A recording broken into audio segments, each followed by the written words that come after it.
مرحبا بكم البنات، ان شاء الله يلقاكم الفيديو تاعي اليوم بخير وعلى خير. كما راكم تشوفوا اليوم جبت لكم وصفة حلوى كيكة بالشوكولا من اروع ما يكون بلا فرينة. رايحين نحضروا وصفة بزاف بنينة بواحد المكون راح يعطي لها ذوق وبنة ما تتصوروهاش. وصفتنا اليوم راح تكون وصفة كيكة شوكولا بطريقة سهلة بسيطة وصحية. وقبل ما نبدأ وصفتنا رايحين نصلي ونسلموا على سيدنا النبي عليه أفضل الصلاة والسلام، ونبدأ مع بعضنا طريقة التحضير والمقادير. عندي في الريسيبيون تاعي لهنا راح نجيب الميزان وراح نوزن القرعة الحمراء اللي كنت فورتها قطع كما راكم تشوفوا لهنا. راح نوزن 360 غرام قرعة حمراء والله الكابوية. بعد ما فارت مباشرة وهي سخونة رايحين نستعملوها. درت 360 غرام تاع الكابوية مفورة، رايحة نرحيها بهذه الطريقة، يا إما بهذه الأداة المانيوال ولا بالبراميكسور. نرحي القرعة تاعي وهي سخونة ورايحة نضيف لها الشوكولا سوداء. بالنسبة للشوكولا السوداء لهنا عندي 210 غرام شوكولا سوداء. نبقى نخلط في الكابوية ولا القرعة الحمراء مع الشوكولا السوداء حتى تذوب هذيك الشوكولا بالسخانة تاع القرعة. بعد هذا راح نضيف رشة تاع الملح ونضيف 3 حبات تاع البيض. الملح ديما نستعملوا الملح في وصفاتنا باش نخرجوا البنة تاع الوصفة تاعنا.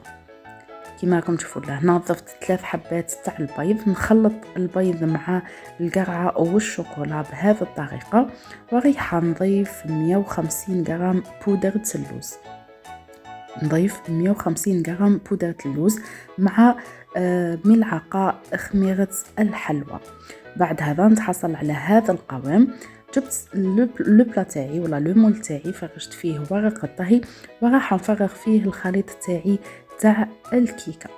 ندخل الخليط تاعي يطيب في الفرن على درجة 170 حتى نشوف انها نشفت الكيكة تاعي. نديرو ان كوردون ندخلوه نلقاوها نشفت. في هذاك الوقت رايحين نخرجوها ونحطوها جانبا تبرد. هنا بعد ما خرجتها مباشرة من الفرن حطيتها تبرد ورايحة نوجد لو غلاساج. بالنسبة لو غلاساج عندي علبة جبن طبيعي، رايحة نضيف معاها ملعقة عسل. بالنسبة للعسل هنا تقدروا تستعملوا عسل الحار، تقدروا تستعملوا العسل العادي، كيما تقدروا تستعملوا دبس التمر. ورايحة نضيف معاهم 2 مغارف صغار تاع كاكاو بني. من الافضل يكون الكاكاو البني هذا ماشي هذاك الاسود باش يجي لو غلاساج تاعنا بنين. نخلط المكونات راح نتحصل على هذه الكريمه.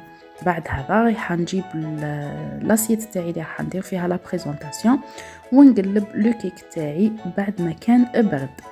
شوفوا تتنحى بكل سهوله ماهيش راح تلصق. شوفوا كي ديك لا بريونس اللي فيها الكيكه تاعنا. راح نفرغ الكريمه اللي كنا خدمناها بذوق الشوكولا ونسوي السطح تاعها بهذه الطريقه، والتزيين يكون لكل وحده والذوق تاعها كيفاش تحب تزين.